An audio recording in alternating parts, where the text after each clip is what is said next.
Siyadatu Ru'asai Jamiat Islamiyah Hukumiyah min anha'i Indonesia, Siyadatu al-bahisun wal-bahisat min Jamiat Islamiyah min anha'i Indonesia, Siyadatu al-asatidzah wal-ustadzat rahimakumullah.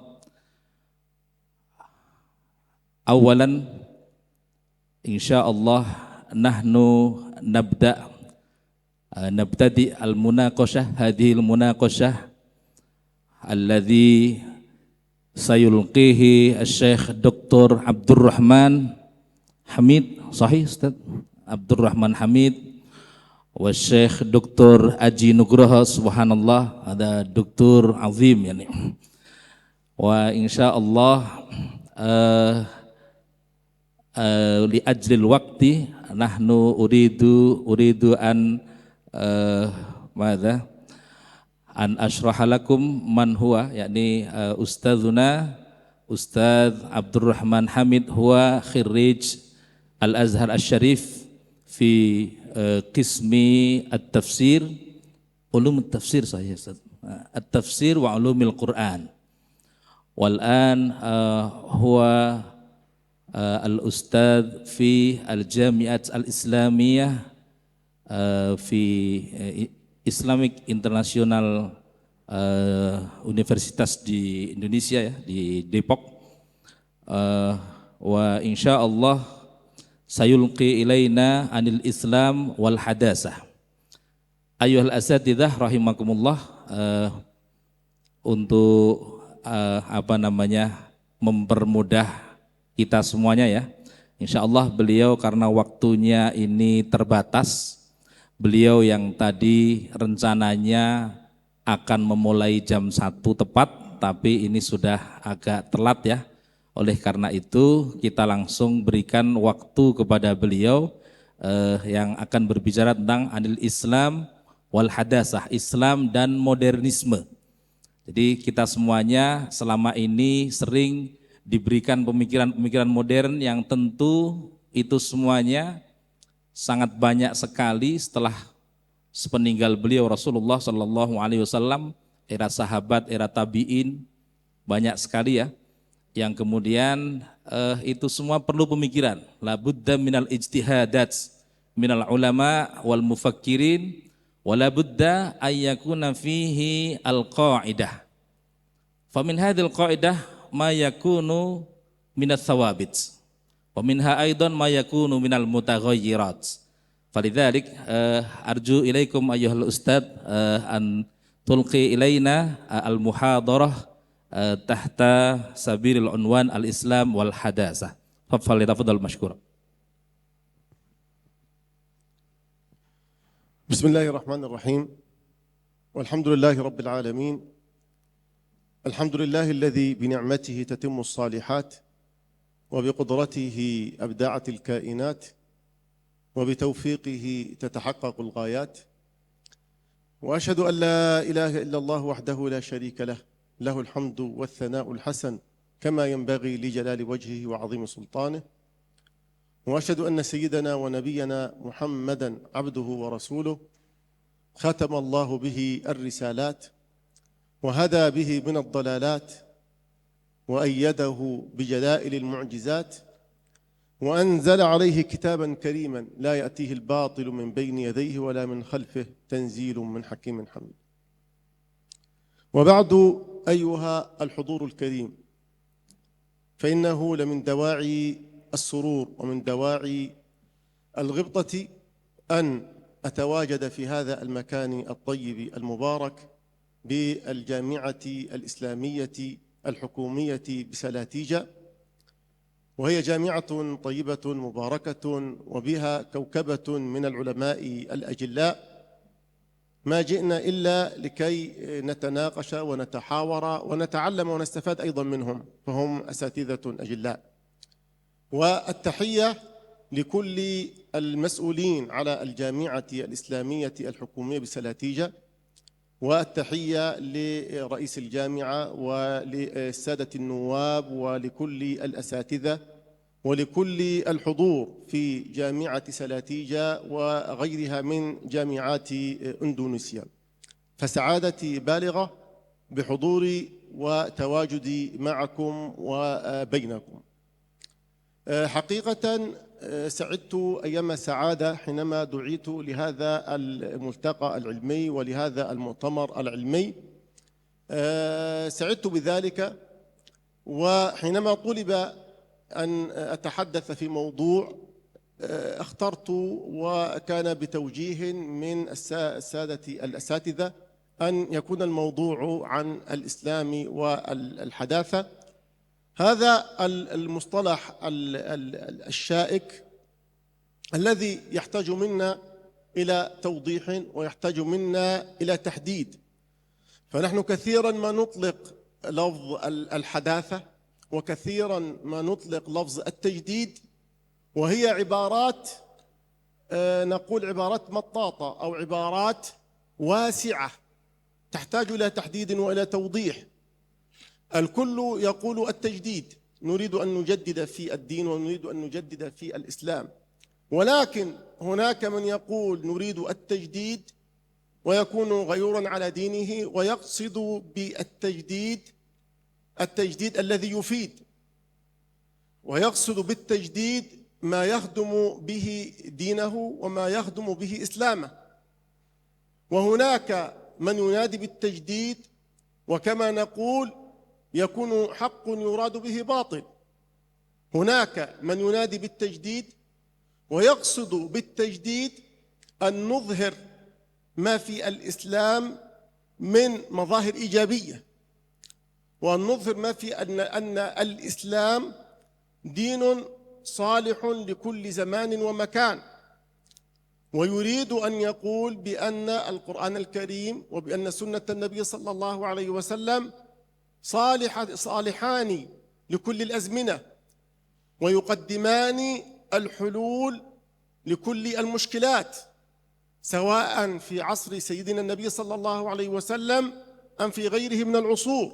نعم، القرآن الكريم حينما نبحث فيه وحينما نفهمه جيدا نجد أن القرآن الكريم عرض لأمور مهمة، وتعرض لأشياء تهم المسلم في عصر نزول القرآن، وأيضا تعرض لأمور ووجهنا لأمور صالحة لأزماننا، آداب إسلامية وأمور اجتماعية، وينظم حياتنا في الحرب وفي السلم، ينظم حياتنا في الأمور الأسرية، في العلاقات الاجتماعية، علاقة الرجل بزوجته، يحث الرجل على حسن معاشرة زوجته،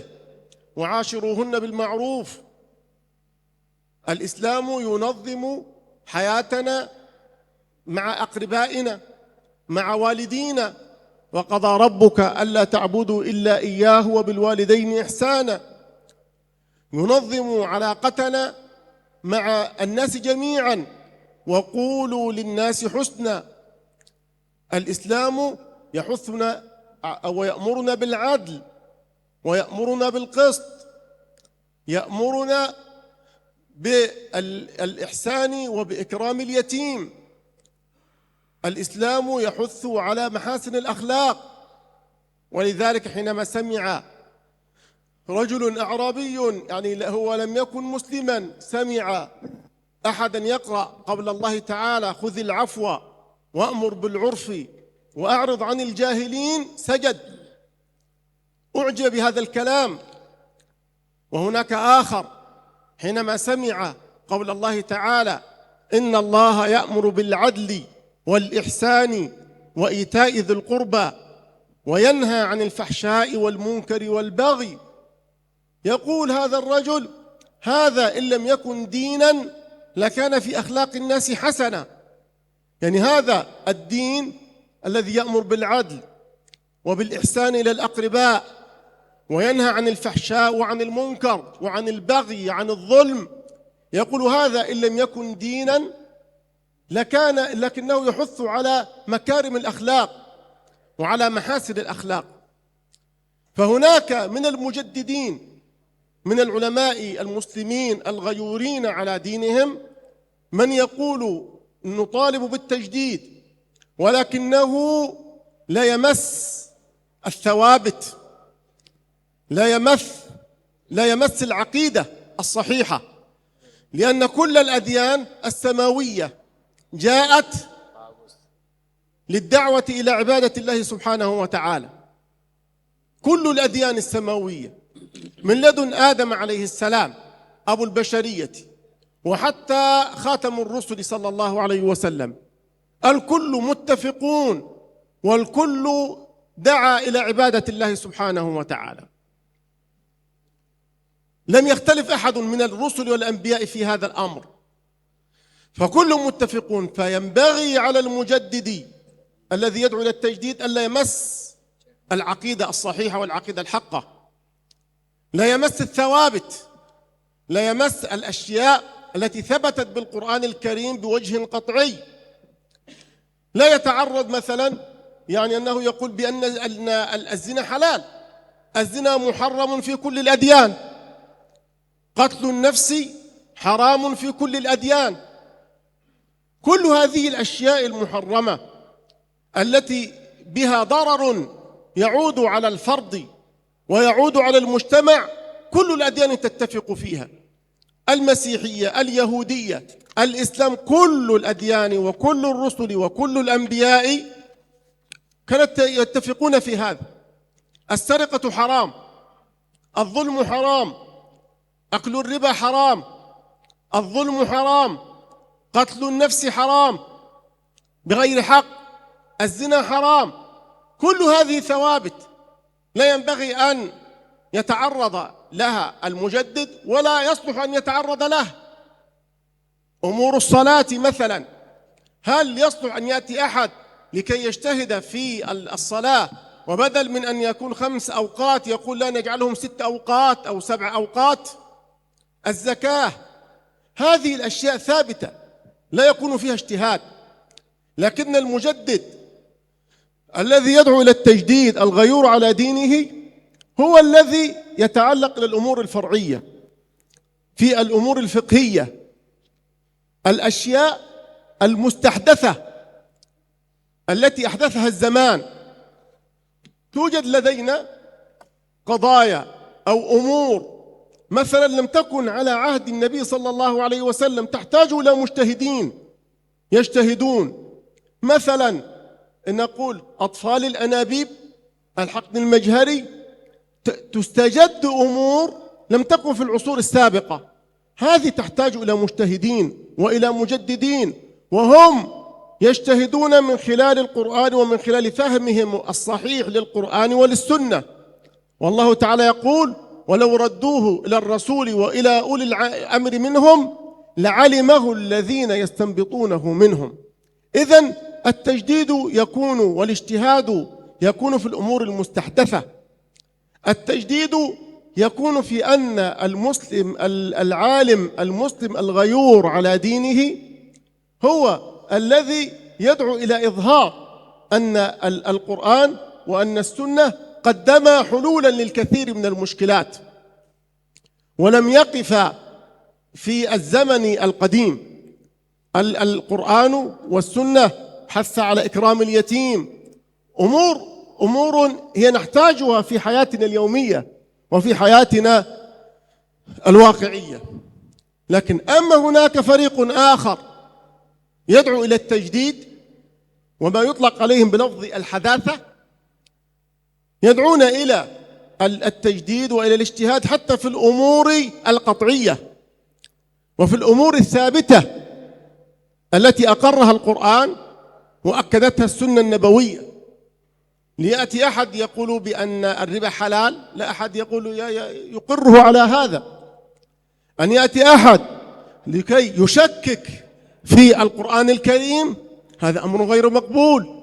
ليست هذه حداثة وليس هذا تجديد، وإنما هذا إفساد في الدين، وهذا تخريب للعقول. ليس هذا بتجديد. وكل الذين ينادون بهذا الكلام والذين يقولون هذا الكلام هم متأثرون بفكر غير صحيح، ومتأثرون بالفكر الغربي، بالفكر الغير مسلم. ولذلك كان يعني من الأبحاث التي كتبتها قبل ذلك تحدثت عن أثر الاستشراق على الفكر الحداثي المعاصر في بعض قضايا القرآن وعلومه.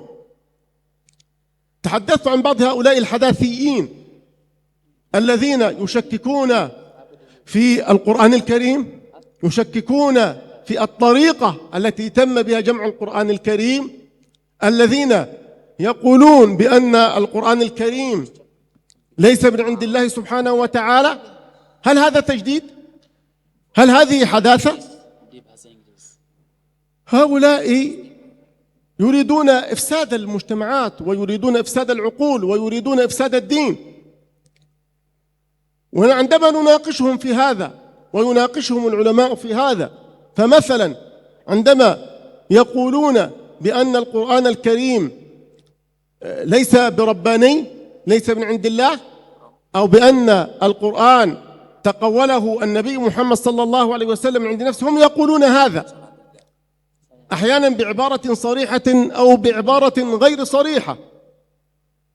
هذا الكلام قاله الكفار من وقت نزول القرآن الكريم. الكفار قالوا هذا الكلام، وقالوا أساطير الأولين اكتتبها فهي تمنى عليه بكرة وأصيلا. وحينما نأتي هذا الكلام الذين يقولون بأن القرآن ليس من عند النبي صلى الله عليه وسلم، تقوله من عنده أو تعلمه من عند غيره، يقول العلماء النبي صلى الله عليه وسلم هو نفسه يقر بأن القرآن ليس من كلامه، والإقرار كاف في هذا. يعني القرآن تحدى الكفار وتحدى الناس جميعا أن يأتوا بمثل القرآن أو بأقل سورة من القرآن، وعجزوا عن ذلك. فما الذي يجعل النبي صلى الله عليه وسلم، لو كان نفترض هذا الكلام الذي يقولونه صحيحا، فما الذي يجعل النبي صلى الله عليه وسلم يقول بأن القرآن ليس من عندي، مع أنه شيء لم يستطع غيره أن يفعله؟ يعني هو أمر يدعو إلى الفخر وإلى الشرف، مدعاة إلى الفخر وإلى الشرف، أنه أتى بشيء لم يستطع أحد أن يفعل مثله. كان لو القرآن من عنده كان أجدر به أن يقول هو من عندي وأنتم لم تستطيعوا أن تفعلوا مثل هذا. فالإقرار كاف في هذا، لكنه هو صلى الله عليه وسلم يقول بأن القرآن من عند الله، تنزيل من رب العالمين. النبي صلى الله عليه وسلم تحدث معه بعض المواقف المحرجة، وأيضا يتوقف ولا يدعي بأن قرآنا نزل عليه. في حادثة الإفك مثلا، وحادثة الإفك هذه المنافقون والمغرضون وأصحاب الشائعات يتهمون زوجته السيدة عائشة رضي الله عنها بالفاحشة، يتهمونها بهذا الذنب الإثم العظيم، يتهمونها بذلك. ماذا فعل النبي صلى الله عليه وسلم؟ السيدة عائشة بنت أبي بكر الصديق وأحب زوجات النبي صلى الله عليه وسلم إليه، النبي صلى الله عليه وسلم يمكث لا يتحدث في هذا، والناس يخوضون في هذا الأمر، والنبي يمكث ما يقرب من شهر أو حوالي شهر، إلى حد أنه يقول للسيدة عائشة رضي الله عنها: يا عائشة، إن كنت ألممت بذنب فاستغفر الله، وإن كنت بريئة فسيبرئك الله. هذا قول البشر. لكن لو كان القرآن من عند النبي صلى الله عليه وسلم كما يزعم بعض الحداثيين وبعض المخربين ما الذي يجعل النبي صلى الله عليه وسلم يمكث هذا الشهر دون أن يدعي بأن القرآن نزل عليه؟ لو كان القرآن من عنده لكان من أول لحظة اتهمت زوجته بهذا، كان ادعى قال أن القرآن نزل علي وفي براءة السيدة عائشة. لكن النبي صلى الله عليه وسلم يبقى شهر لا يدعي هذا، لأن أمر القرآن ليس إليه، القرآن من عند الله. فمثل هذه المواقف لو كان القرآن من عند النبي صلى الله عليه وسلم لدافع عن عرضه وذب عن عرينه كما يقولون، لكن النبي صلى الله عليه وسلم ليس له شيء في القرآن، وإنما هو كلام الله سبحانه وتعالى. أيضا هناك مواقف أخرى مثل العتاب الذي كان يوجه إلى النبي صلى الله عليه وسلم، كان يوجه إلى النبي عتاب من الله سبحانه وتعالى في القرآن الكريم، والنبي ينقل هذا العتاب كما نزل عليه في عبس وتولى أن جاءه الأعمى وما يدريك لعله يزكى. ما كان لنبي أن يكون له أسرى حتى يثخن في الأرض، يا أيها النبي لما تحرم ما أحل الله لك. إذن هناك آيات كثيرة جدا كان فيها عتاب للنبي صلى الله عليه وسلم، والنبي ينقل هذا العتاب كما نزل عليه. إذن نحن نريد أن نفرق ما بين المجددين الغيورين الذين يريدون أن يخدموا الدين ويخدمون الإسلام، وما بين الذين يقولون نحن نجدد وهم في الحقيقة هم أعداء الإسلام. ولذلك قالوا من شرط المجدد أن يكون عالما في تخصصه، يعني التجديد والاجتهاد ليس لكل أحد وإنما له شروط، وهذا أمر يطول مقامه ويطول شرحه. يعني أكتفي بهذا القدر لا يعني لإتاحة الفرصة لو كان هناك شيء من الأسئلة أو لسعادة الدكتور محمد أجي، وشكرا لكم وسعدت بمقابلتكم وبالحضور إليكم، والسلام عليكم ورحمة الله وبركاته. Waalaikumsalam warahmatullahi wabarakatuh. Jazakumullah khair Ustadz Syekh Abdul Rahman. Aplaus li Ustadz Abdul Rahman. Baik, Bapak Ibu yang dimuliakan oleh Allah Subhanahu wa taala, saya berikan sedikit ringkasan dari yang beliau sampaikan ya. Ini waktu beliau jam 2 beliau harus berangkat. Jadi mohon maaf maka ini agak tidak sesuai dengan rencana karena ternyata tiketnya diajukan oleh pihak maskapai begitu. Tadi beliau menyampaikan bahwa terkadang ada orang yang bahkan berpikir bahwa illam yakun dinan lakana ahwaluna ahsan. Kalau tidak ada agama tentu kondisi kita lebih bagus. Kadang orang berpikir sampai segitu. Sehingga itulah yang menambah parahnya Islam yang ada, yang kita bersama yakini begitu. Kemudian di antara mujaddid itu ada mujaddid yang sebenarnya tidak sesuai dengan yang dikehendaki oleh Islam.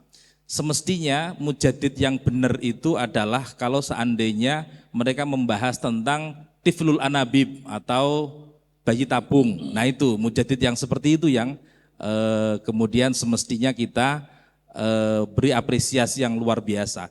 Tapi jangan sampai kemudian mujaddid itu justru semakin mempermasalahkan hal-hal yang qat'i atau yang sudah tetap dalam Islam, atau mentashkik Al-Quran, meragukan isi Al-Quran, atau meragukan cara penyampaian Al-Quran kepada kita.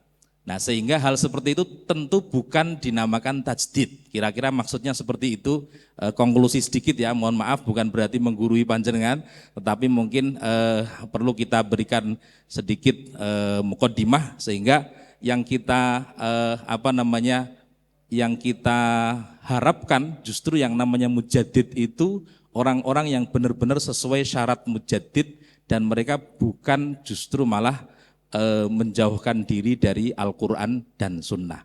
Bapak Ibu yang dimuliakan oleh Allah, kami berikan waktu untuk 2 penanya. Silahkan, boleh bahasa Arab, bahasa Inggris, bahasa Indonesia, boleh semuanya, silahkan. Monggo. Ada yang bertanya dari sebelah depan mungkin? Belakang? Oh iya, silahkan Ustadz. Ustadz Muhyar, fadol. Ada lagi setelah Ustadz Muhyar nanti? Ada yang tunjukkan jari satu lagi? Enggak ya? Oke. Ya, silahkan ini.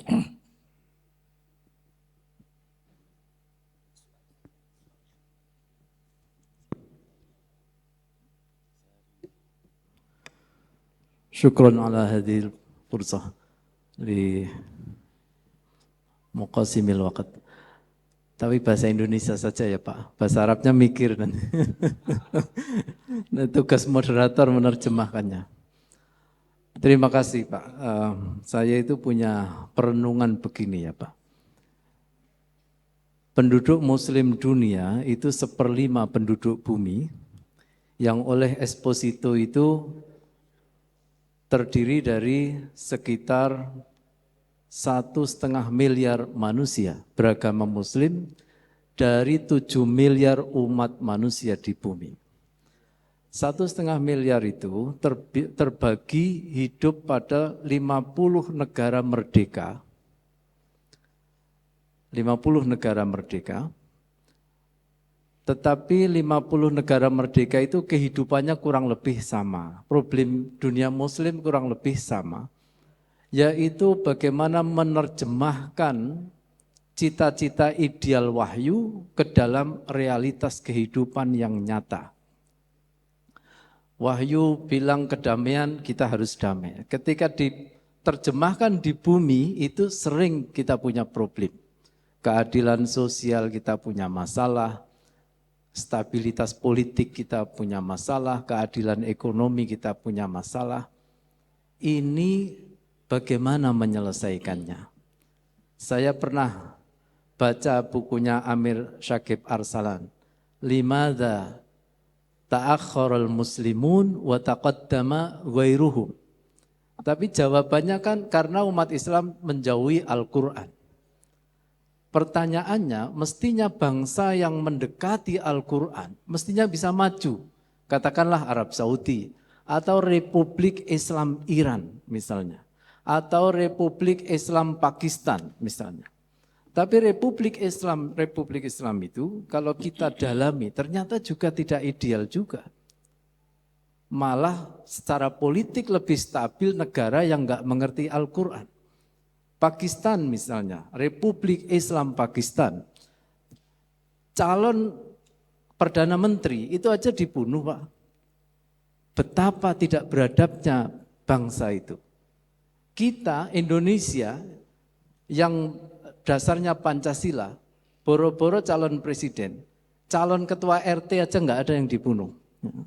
Ini problem kita adalah, kita setuju wahyu itu hebat, tapi bagaimana menerjemahkan wahyu di bumi nyata ini, itu gimana? Apa sebabnya? Kenapa 50 negara muslim ini kok tidak maju-maju? Terima kasih. Kemudian langsung pertanyaan yang kedua, biar segera. Silakan.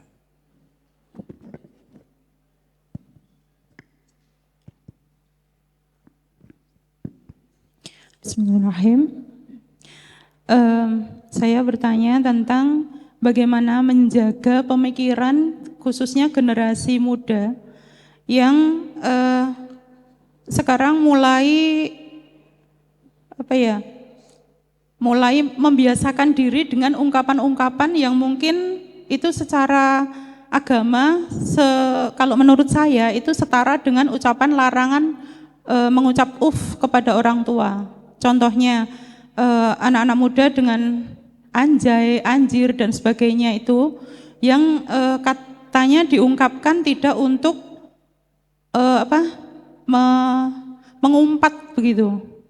Jadi mereka mengadakan pembelaan kalau itu bukan kata-kata umpatan begitu.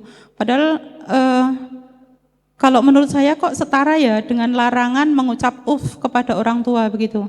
Jadi pertanyaannya bagaimana menjaga pemikiran anak muda supaya modernisasi itu tidak sampai menghilangkan mereka dari pemikiran yang lurus begitu. Terima kasih.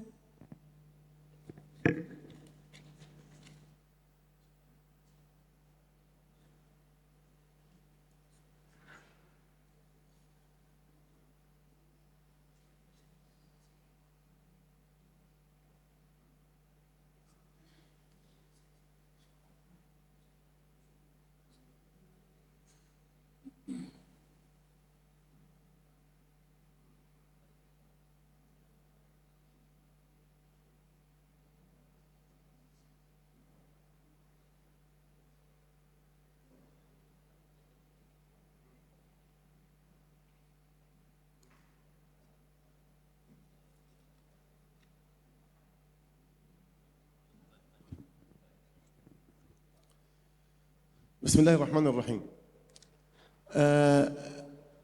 ما الجواب عن سؤال يعني خلاصته يعني لماذا تأخر المسلمون وتقدم غيرهم؟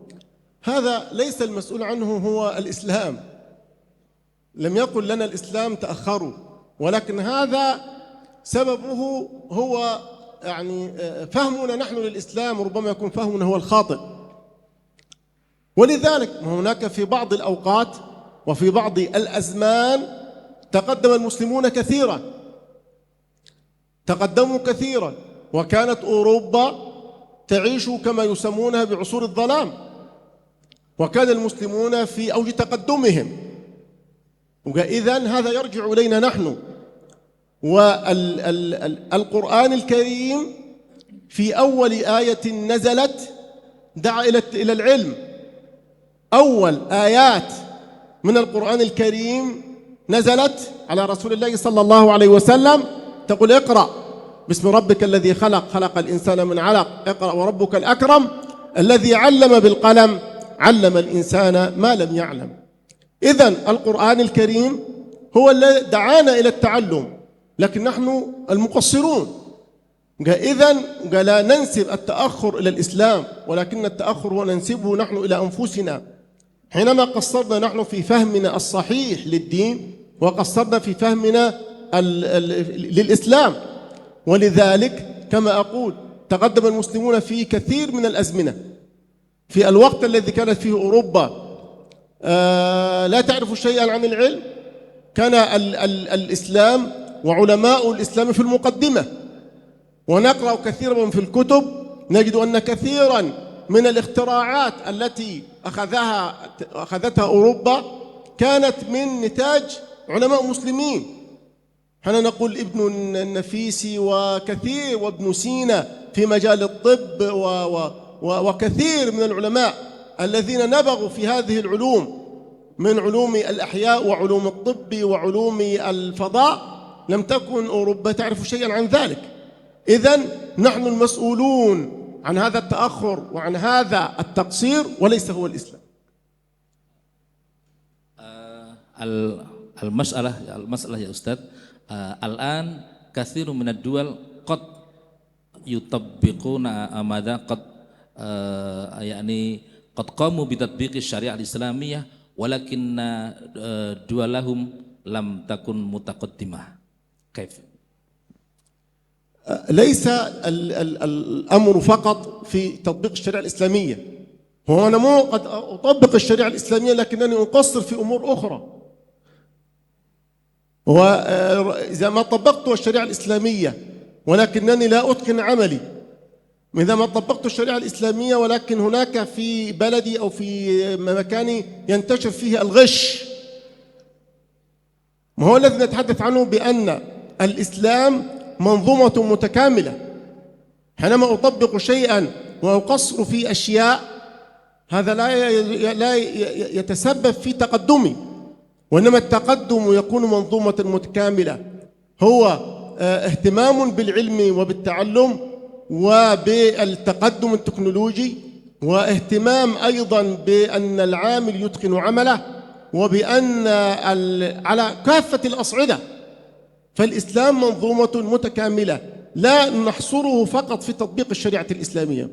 نطبق الشريعة الإسلامية ولكننا لا نتعلم ونقصر في التعليم، نطبق الشريعة الإسلامية لكننا نغش، لكننا نخدع، لكننا نظلم. هناك أمور كثيرة جدا تحتاج أيضا منا إلى أن نطبقها. الإسلام ليس فقط تطبيق شريعة إسلامية، والإسلام ليس فقط قطع يد السارق. النبي صلى الله عليه وسلم قال: إذا إن الله يحب أحدكم إذا عمل عملا أن يتقنه. ما هو إتقان العمل هذا من صميم الإسلام، في البيع وفي الشراء، الصدق والأمانة، كل هذه أشياء مطلوبة. إذن فالإسلام ليس محصورا فقط في تطبيق الشريعة الإسلامية، وإنما كما أقول هو منظومة متكاملة تحتاج إلى تطبيق. Jazakumullah khair. Intinya sebenarnya beliau menyampaikan bahwa masalahnya adalah yang pertama tadi, Al-Quran itu sebenarnya meskipun sekarang kondisi orang yang mengamalkan itu berada dalam kondisi yang tidak maju ya, tapi kita pernah maju zaman dulu, zaman Ibnu Rus, zaman Ibnu Sina dan sebagainya.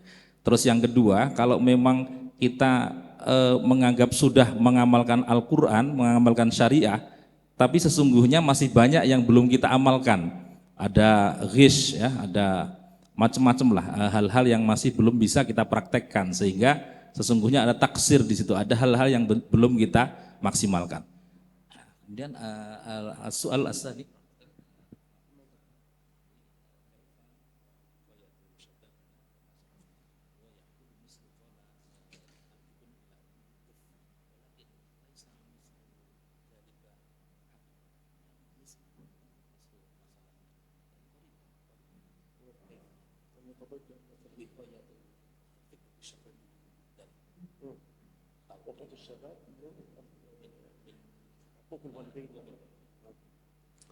أما ما يتعلق بالسؤال الثاني، كيفية وقاية الشباب من عقوق الوالدين ومن الإساءة إلى الوالدين. الإسلام يعني حث الشباب وحث الجميع على محاسن الأخلاق مع الناس جميعا كما قلت. القرآن قال: وقولوا للناس حسنا، للمسلم وغير المسلم. ومن باب أولى أن يكون الإنسان تكون أخلاقه حسنة مع والديه، كما قال القرآن: وقضى ربك ألا تعبدوا إلا إياه وبالوالدين إحسانا. فوقاية الشباب يكون من خلال أولا من تربية الوالدين. لربما يكون الوالدان قاما بتدليل الابن، وبعد ذلك يطالبانه بحسن الخلق معهما. أيضا الدين والقرآن حث الشباب وحث الجميع على حسن الخلق مع الوالدين، وألا يقول لوالدين أف أو وأف هذه تمثل أقل إساءة. لكن هذا التوجيه الديني مطلوب، أو التوجيه التربوي في المدارس هذا مطلوب. وأيضا الوالدان أنفسهم عليهم دور.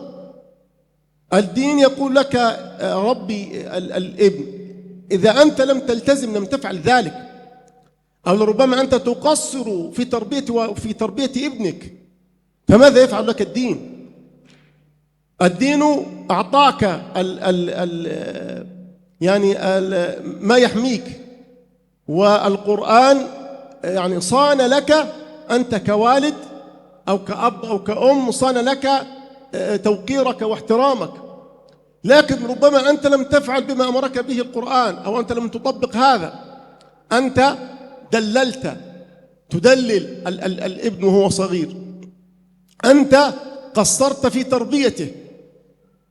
إذن نحن محتاجون أن نتدرب أيضا، نحن كوالدين نحن نحتاج أن نتدرب على كيفية تنشئة الأطفال. أحيانا نقصر معهم، أحيانا لا نحسن توجيههم، أحيانا يتزوج الشاب ولا يعني يعرف شيئا عن تربية الأطفال وعن تربية الأولاد، أحيانا يتزوج ولا يكون لديه معرفة وثقافة كافية بالتعامل مع الزوجة، أو أن الزوجة ليست عندها الثقافة الكافية التي يعني تتعامل بها مع زوجها. إذن نحن علينا أن نتعلم هذا وأن نتدرب على هذا. لكن ليس كل الأخطاء نحن ننسبها إلى الدين أو ننسبها إلى القرآن. نحن أحيانا نكون مقصرون ونكون نحن المهملون وننسب ذلك إلى الدين وننسب ذلك إلى القرآن. إذن القرآن يحثنا والإسلام يحثنا على حسن تربية الأولاد، فنحن ماذا فعلنا لذلك؟ إذن أقول يعني التوجيه الديني للشباب، التوجيه في المؤسسات التعليمية، زائد بالإضافة وإلى الأساس هو البيت. الوالدان أنفسهما عليهما دور في هذا الأمر. Maksud beliau ada 3 poin ya. Yang pertama harus cara mentarbiyah anak ya. Yang pertama harus difahami bahwa kata-kata al-uf itu adalah isaah yang paling rendah. Maksudnya durhaka pada orang tua yang paling rendah. Yang lainnya itu bisa jauh lebih dahsyat, sehingga itu harus difahamkan pada anak-anak kita. Yang kedua, taujih tarbawi juga harus sering disampaikan di madrasah begitu ya. Ini masih formal begitu. Dan yang ketiga, ini yang terpenting sebenarnya. Sesungguhnya kita masih belum melaksanakan perintah Al-Quran sehingga anak-anak kita menjadi seperti itu. Kita masih belum bisa mendidik mereka dengan baik, anak-anak kita ya. Kita masih belum bisa bekerja sama suami istri dalam mendidik anak dan sebagainya. Itu sesungguhnya yang jadi masalah. Saya kira itu Bapak Ibu. Aplaus untuk Dr. Abdurrahman. Ya. Jazakumullah khairan Syekh Abdurrahman. Nahnu ma'dziratan ala husni ala madha ala bisababi hadhil awqat wa jazakumullah khairan katsiran wa hayya nakhtadim bihamdallah yani khoslaka yani alhamdulillahi rabbil alamin.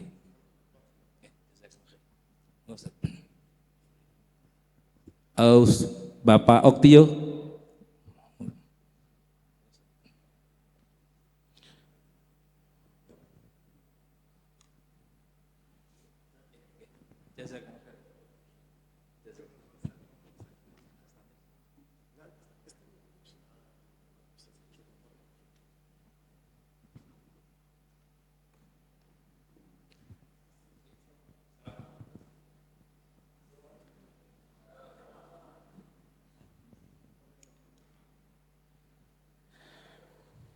Ya baik Bapak Ibu yang dimuliakan oleh Allah Subhanahu Wa Taala, kita lanjutkan untuk materi yang kedua yaitu dari Dr. Aji. Ini beliau termasuk dosen di UIN Salatiga dan beliau ini kebetulan juga menjadi ketua bagian dakwah ormas terbesar yaitu Nahdlatul Ulama di Jawa Tengah begitu, sehingga insya Allah ini tepat untuk menyampaikan hal-hal yang terkait Islam dan modernisme yang insya Allah beliau sampaikan pada Bapak Ibu sekalian. Silahkan. Bismillahirrahmanirrahim. Assalamualaikum warahmatullahi wabarakatuh.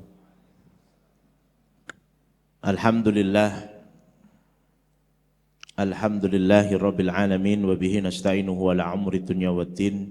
Salatu wassalamu ala ashrafil anbiya'i wal mursalin wa ala alihi wa ashabihi ajmain, amma ba'd. Hudurul muhtaramin yang kami hormati, segala tamu undangan yang tidak bisa saya sebutkan satu persatu, peserta kegiatan International Conference. Alhamdulillah ini tamu dari Arab sudah selesai sehingga saya presentasinya menggunakan campuran, kadang Arabnya sudah, pembukaan menggunakan Assalamualaikum, tapi ini dilanjutkan dengan hal-hal yang berkaitan dengan apa yang hendak saya sampaikan. Awalnya judul yang ingin saya sampaikan adalah Dauruddin fil istijabah lil mukhtalif tahadiyat wa muskilatil hadasa. Yang intinya berbicara tentang peran agama dalam tantangan dan peluang di dalam modernisme atau modernitas. Kenapa tema ini saya ambil? Tema ini adalah berangkat dari riset yang kemarin saya lakukan tentang pola pendidikan keagamaan ex napiter di Jawa Tengah. Kalau pemateri pada awal kemarin selalu menyebut tentang Syiah yang belum tersentuh dengan kebijakan-kebijakan kita untuk berdamai dengan golongan sendiri. Justru saya akan menaikkan itu kepada sebuah aktivitas yang dilakukan oleh salah satu kelompok, yang kelompok ini bisa dikatakan menolak modernitas sehingga dia memiliki sebuah komunitas yang kita kenal dengan istilah napiter atau napi teroris. Beberapa hari yang lalu kami diundang untuk menemani mereka belajar tentang mitigasi konflik atau bagaimana cara meredam konflik yang berbasis terhadap agama. Apapun yang terjadi mungkin mereka adalah pakarnya karena sudah terlibat. Karena saya bertemu dengan salah satu aktor yang telah membakar pendeta secara hidup-hidup dan kemudian sampai mati. Akhirnya dia bertaubat dan kemudian sudah menyatakan untuk kembali kepada NKRI yang awalnya menolak segala macam terhadap perubahan-perubahan yang ada, termasuk nomor HP saja tidak punya, WhatsApp tidak punya dan lain sebagainya.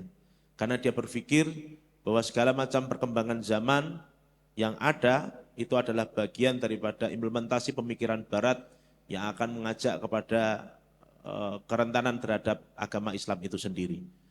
Poin inilah kemudian menjadi ketertarikan tersendiri ketika berbicara dengan sahabat-sahabat, saya katakan sahabat karena mereka sudah bertaubat, untuk kemudian berperan aktif merayu teman-teman mereka agar tidak terlibat dalam kegiatan yang salah yang selama ini menjadi bagian yang melekat daripada aktivitas mereka.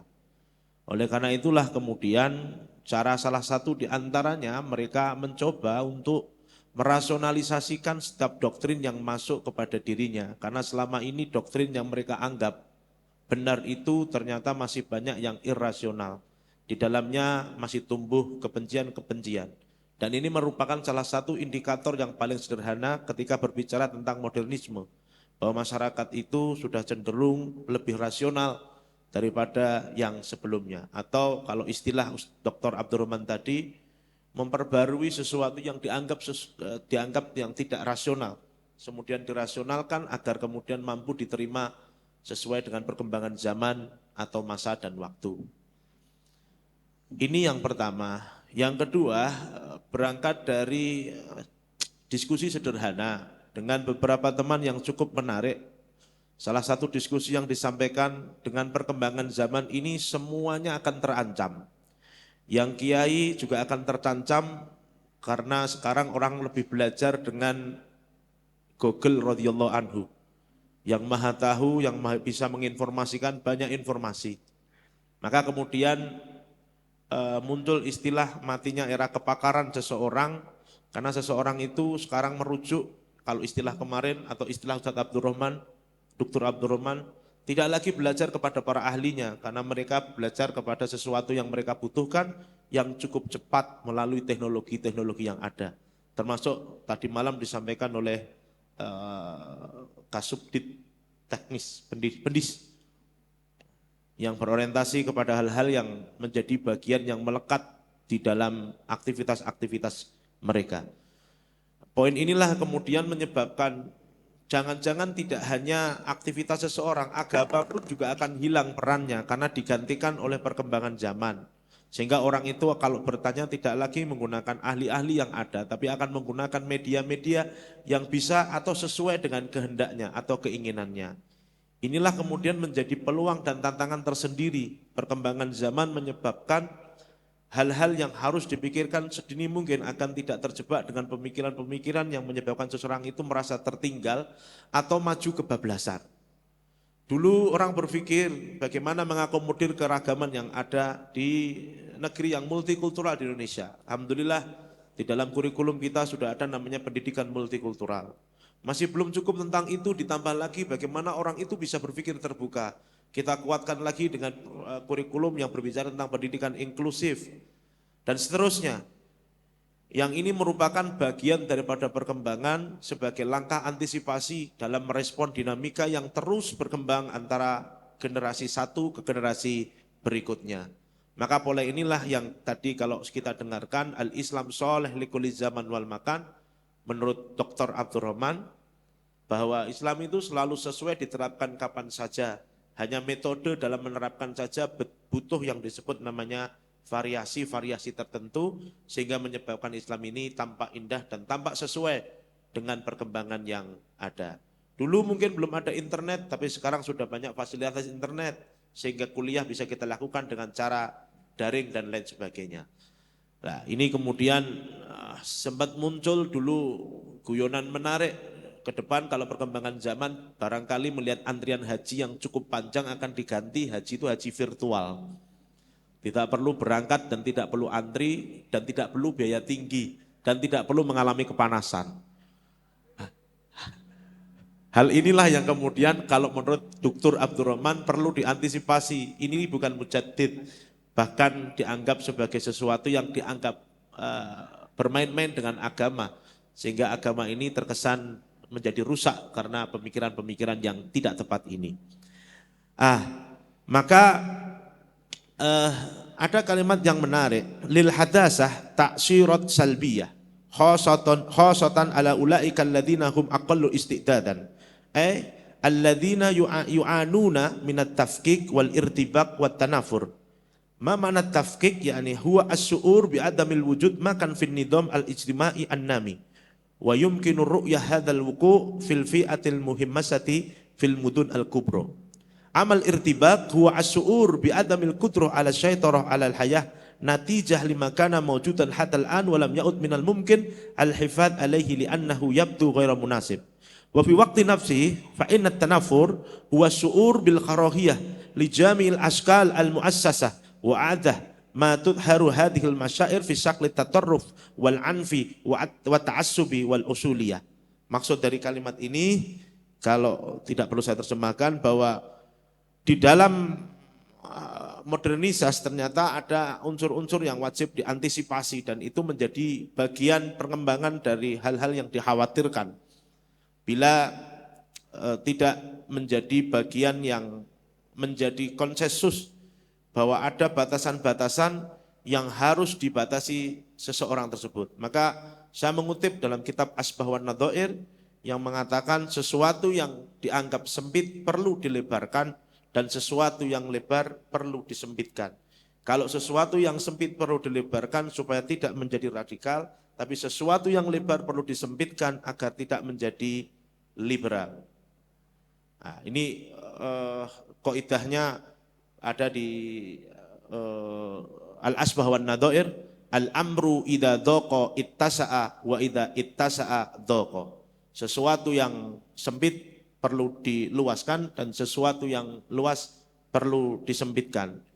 Nah, dari sini kalau mau dilihat lebih mendalam lagi, Islam tidak menolak modernitas karena modernitas itu adalah bagian daripada sunnatullah, kekayaan yang diberikan oleh Allah kepada manusia atas cara berpikir, rasionalisasi cara berpikir yang mulai berkembang sehingga bisa menerima setiap perubahan yang dia hadapi.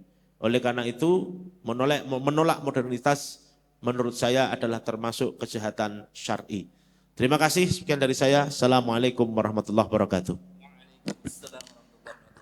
Kita berikan aplaus kepada Kiai Haji Dr. Aji Nugroho. Bapak Ibu yang dimuliakan oleh Allah Subhanahu wa taala, tadi beliau sudah menyampaikan banyak hal terkait dengan Islam dan modernitas begitu ya, yang sesungguhnya sebenarnya memperkuat apa yang tadi disampaikan oleh Dr. Abdurrahman, bahwasannya modernitas itu sesuatu yang merupakan sebuah keniscayaan. Kita menolaknya tentu justru bukan sesuatu yang malah baik, tapi justru kita tetap menghadapinya dengan baik, tetap memberikan apresiasi ataupun menghadapi dengan seluruh potensi yang ada pada kita, begitu ya. Sehingga akhirnya tadi beliau sampaikan al-amru idza dhaqa ittasa'a wa idza ittasa'a dhaqa. Kalau sudah kembali normal maka ya kaidahnya kembali lagi, kan begitu. Tapi kalau sempit, maka diberikan keluasan cara untuk mengamalkan Islam itu sendiri. Baik Bapak Ibu yang dimuliakan oleh Allah Subhanahu wa taala, kami berikan penanggap ya, mungkin bisa penanggap ataupun memberikan masukan yang lebih baik lagi ataupun bertanya juga boleh. Monggo silahkan. Ya silahkan Ustadz. 1, 2. Yang putri 1, yang putri ya. Monggo silahkan Ustadz. Ada mic Mas. Terima kasih. Ismi yang Kusimawan min Win Salatiga. Ya Ustaz, kaifa nataghallabu 'alal Islam qubiyya fil 'alamid duli wa kaifa nabnil Islamu rahmatan lil alamin. Bagaimana membangun dan mengatasi Islamophobia di dunia internasional. Dan bagaimana Islam itu benar-benar bisa membumi rahmatan lil alamin. Tadi dikatakan bahwa modernisasi adalah sebuah keniscayaan, itu betul. Tapi kita lihat fenomenanya sekarang, pendidikan agama di negara-negara yang sekuler itu tidak ada, tidak diajarkan. Karena dianggap itu adalah hal yang privasi. Khususnya di perguruan tinggi karena mereka sudah dewasa, bisa membedakan mana baik buruk. Tentu saja justru ini kontradiksi dengan bagaimana kita mewariskan nilai-nilai budaya Islami itu untuk menjadi benteng di dunia modern dan yang serba sekuler ini. Nah, bagaimana pandangan Pak Yai Aji dengan mengantisipasi, karena sudah ada di Jawa Tengah ini 3 sekolahan yang tidak mengajarkan agama di sekolahannya. Itu laporan dari bidang PAI Kanwil, sudah tidak mengajarkan agama lagi. Dan tentu saja mungkin jam-jamnya akan dikurangi. Mohon pencerahnya. Terima kasih.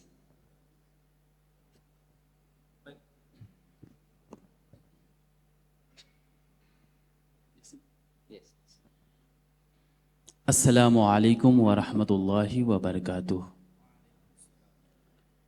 Ismi Anzar Aqil, ana min al-Hind, walakin ana askunu fi Salatiga, Indonesia. Ana ahsulu ala darjati ad-doktorah fi ad-dirasat al-islamiyah min Jamia Salatiga al-Islamiyah al-Hukumiyah. Ana ashuru birrahat للتحدث باللغة الإنجليزية لأنه أنا أصل في اللغة الإنجليزية. My question is that now we are talking about Islamic law, Islam and Islamic society. Our international seminar topic is International Conference on Islam, Law and Society. So, it means إنما المؤمنون إخوة كل مؤمن إخوة المسلم أخو المسلم. Nowadays we are observing the situation of Palestine. They are our Muslim brothers. They are killed and beaten, children killed and beaten. Now they are muhajirin. So, what does Islam says about Darul Islam wa Darul Harb? Al-an, Palestine is Darul Islam or Darul Harb?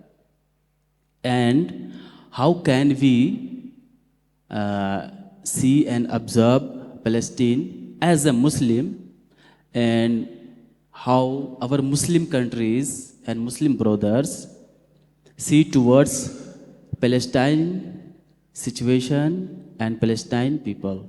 Thank you. Assalamu alaikum warahmatullahi wabarakatuh. Ya, baik, yang terakhir Mbak Bidah ya. Silahkan. Mik, minta tolong. Anzar, Mik.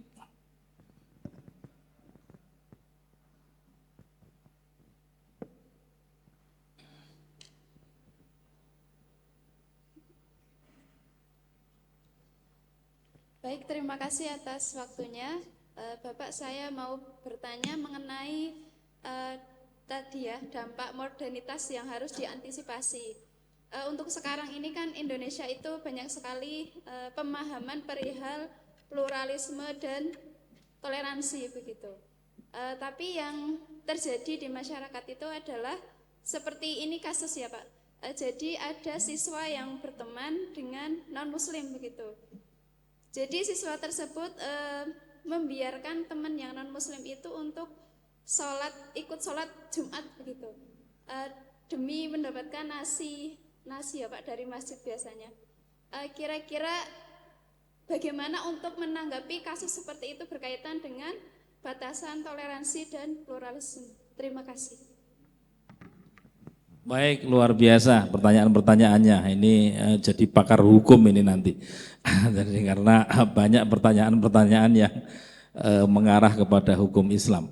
Bapak Ibu yang dimuliakan oleh Allah Subhanahu wa taala, saya teringat pernah ada video itu di media sosial di barat kalau tidak salah ya. Itu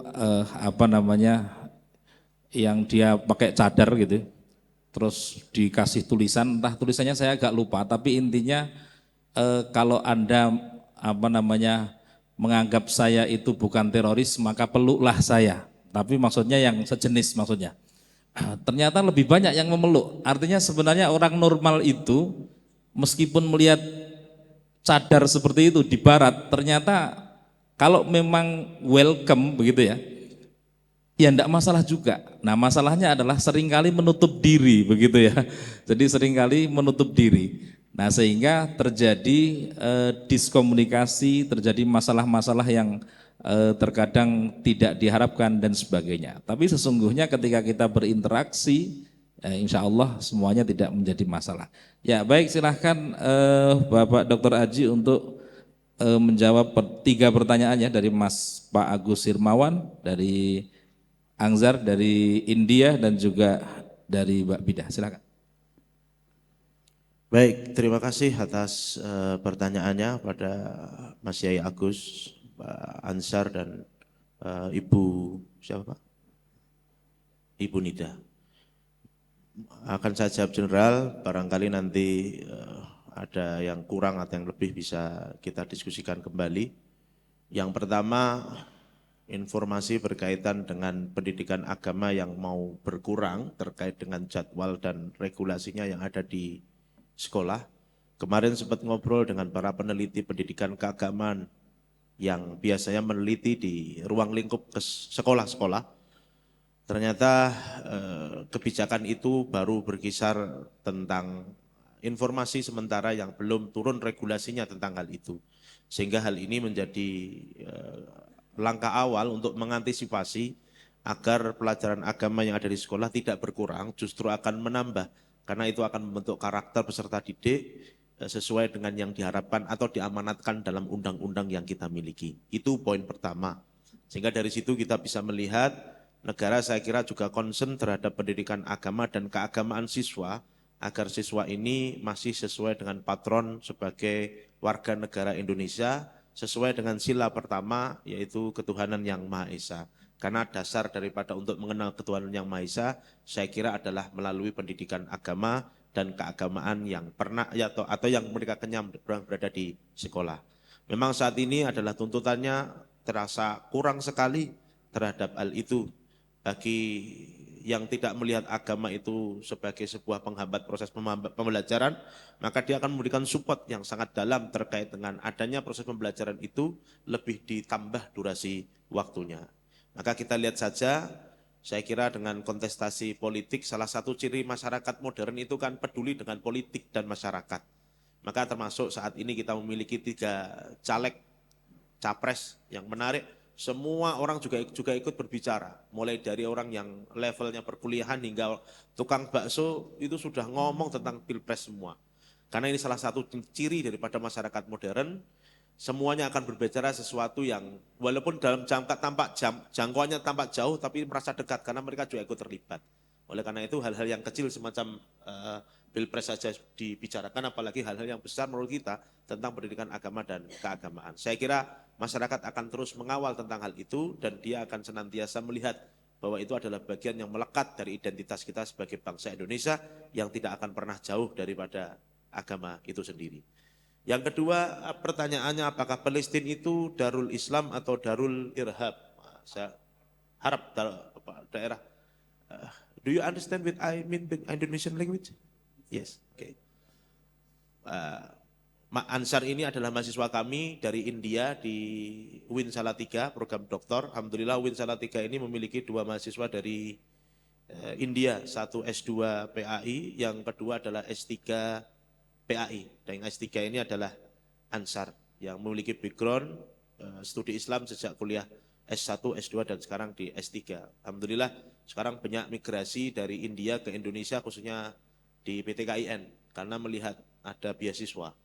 Jika tidak ada beasiswa mungkin relatif agak susah.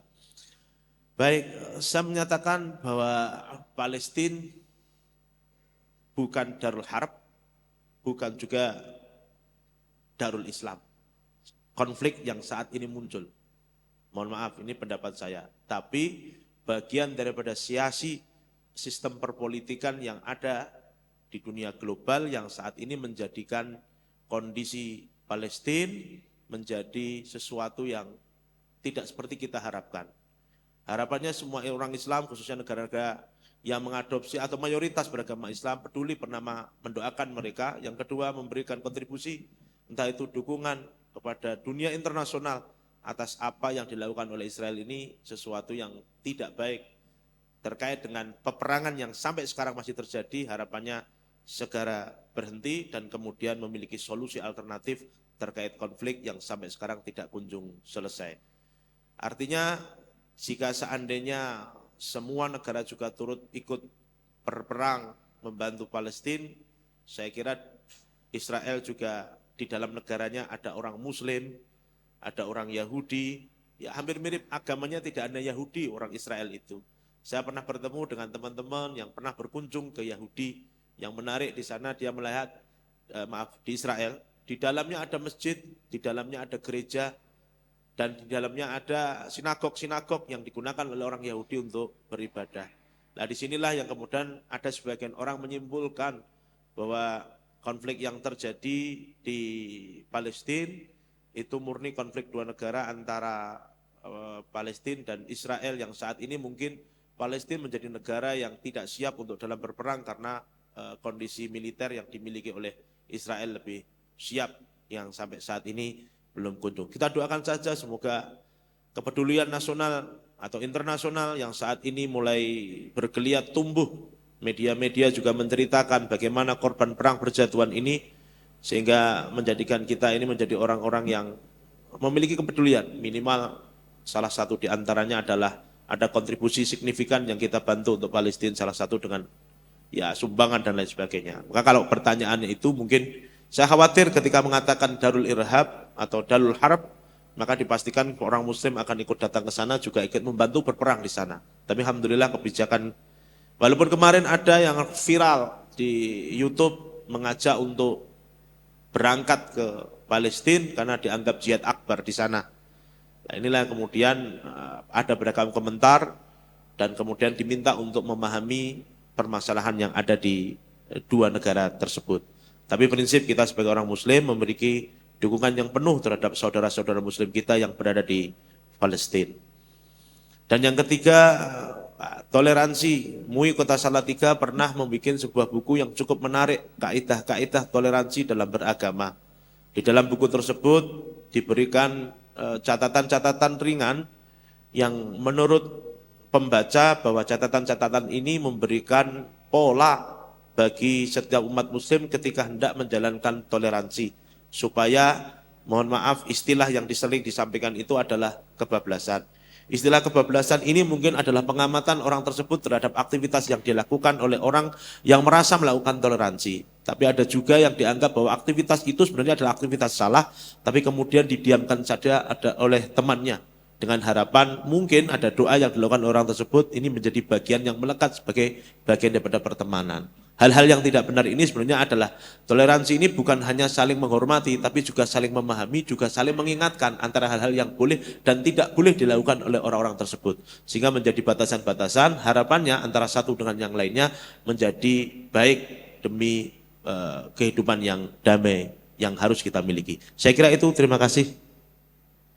Apa? Baik, satu lagi orang non-muslim ke masjid cari makan. Saya kira, mohon maaf, tidak masalah kalau cari makan. Cuman kalau ikut beribadah itu jadi masalah. Sama seperti orang Islam sebagian yang ikut bekerja membangun gereja, ya karena itu sebatas pekerjaan, saya kira bagi saya tidak masalah. Asal dia tidak ikut beribadah di dalam gereja tersebut. Terima kasih. Assalamualaikum warahmatullahi wabarakatuh. Waalaikumsalam warahmatullahi wabarakatuh. Baik Bapak Ibu yang dimuliakan oleh Allah Subhanahu wa taala, luar biasa ya pemaparan dari Dr. Abdurrahman, Dr. Aji Nugroho terkait dengan Islam dan modernisme, yang intinya sesungguhnya Islam tidak pernah menolak adanya kehadiran modernitas. Tetapi modernitas ini yang justru harus dihadapi dengan arif dan bijaksana. Tentu di sana banyak kaedahnya, banyak kriterianya, bahkan toleransi pun juga banyak kriterianya, begitu ya. Sehingga koridor dan kriteria itulah yang kita semuanya tentu harus taati dan bersama-sama untuk menjaga. Kita berikan aplaus kepada Dr. Aji. Bapak Ibu yang dimuliakan oleh Allah Subhanahu wa taala, saya kira demikian kajian kita, munakosah kita pada kesempatan kali ini. Semoga bermanfaat. Kurang lebihnya mohon maaf. Aqulu qauli hadza, astaghfirullahal azim li wa lakum. Wallahul muwaffiq ila aqwamit thoriq. Assalamualaikum warahmatullahi wabarakatuh.